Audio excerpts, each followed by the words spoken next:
It is time for the Writer's Block, our weekly look at sports. I'm Jenny Carlson here in the studios of the Oklahoman, joined by my good buddy Cedric Golden in the studios of the Austin American-Statesman. Hello, my friend. What's up, Jed? Hey, you know what? This is a unique week. Here we sit, still football season as the NFL continues to roll along into Super Bowl weekend next week, but we are actually going to start by not talking about football. We had to have, well, I say we had to, but a brawl broke out, a melee broke out at the end of the Kansas State game on Monday night, and that's what it takes to lead our show with something other than football right now, Cedric, but it was ugly. Suspensions handed down. Obviously, the big talking point around our neck of the woods being in the Big 12. What'd you make of the suspensions? Was it enough? Was it too much? What do you think about that? In the area of Silvio De Souza, no. He should have been thrown off the team. Jen, he started it. You don't stand over a guy after a blocked shot when you're up 20 points in garbage time, and you haven't even been playing much lately. So you pull that crap, and then all of a sudden a brawl ensues. And you're spotted with a stool. You're about to hit somebody over the head with a stool, and if not for the assistant coach, you would have gotten an assault charge on top of all of that. So you're telling me 12 games is enough? No, I think he needs to be off the team, and I think Bill Self would be doing himself a favor to do that, because the penalties were the penalties, but you have to send a message that's just not going to be tolerated. And Jen, it happened in the handicapped section of that place, and there are people there that are not all mobile, ambulatory, and they're having to cover up because they're about to get hit by a bunch of 6'5", 230-pound human beings.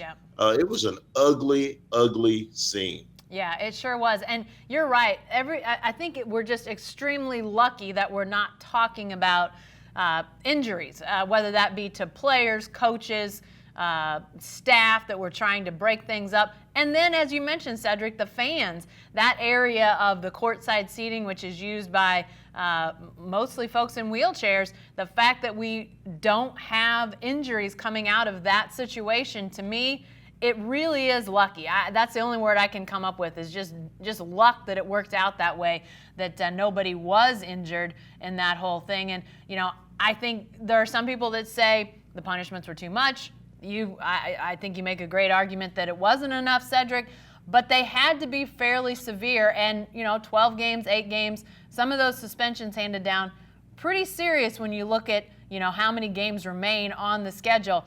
People have to know that sort of thing is not gonna be allowed. And Cedric, you know, when you think about all the things that have happened in Allen Fieldhouse over the decades, all the great games, all the fantastic moments. I mean, you can ask, 100 college basketball fans, and they'll probably point to something different that's happened at Allen Fieldhouse. That's how storied a place that is.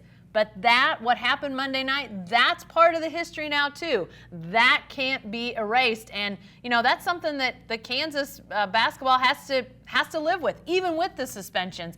You know, I think that since that Malice in the Palace brawl between the Pacers and the Pistons back in 2004, there hasn't been anything like this. And now we've got our latest and unfortunate moment in basketball history. Cedric, I don't think it's going to become a trend, for crying out loud. I mean, we haven't seen a ton of these over the years, but boy, there's not much great about college basketball this year. You don't have great teams. You don't have a Zion Williamson. And now this is the biggest thing in college basketball. Not great for college basketball. Yes, lacking in star power, and very rarely do you see a big college basketball game leading Sports Center. It's usually the NFL. It's usually something like that, even the NBA, when LeBron and one of the other superstars are squaring off. So it wasn't much of a game. I was out with friends. I was out with Kirk Bowles and Mark Rosner, some old colleagues of yours, and we're enjoying a nice dinner out, and we look up, and we're in a sports bar, so the game's on. There's lots of screens and stuff, and we look, someone goes, "Oh my God," and we look up, and then there are just it's a melee, it's Yeah. a brawl, and it's the ugliest side of college basketball. Something that we don't normally see. You don't see college basketball players throwing down like that. No. It just doesn't happen. It happens in the NBA, and it happens in hockey, of course, and it happens in football, but it doesn't happen No. in college basketball. So I was surprised to see that.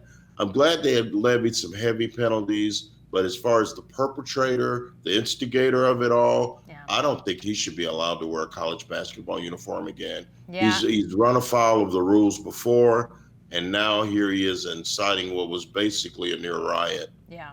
Yeah, and you talk about, this was obviously a rivalry game, Kansas State, but Cedric, I mean, there are rivalries everywhere in college sports, everywhere in sports, and we don't, you don't see Sooners and Cowboys or Sooners and Longhorns or Wolverines and Buckeyes. You don't see them holding stools, chairs over their heads, getting ready to wallop somebody.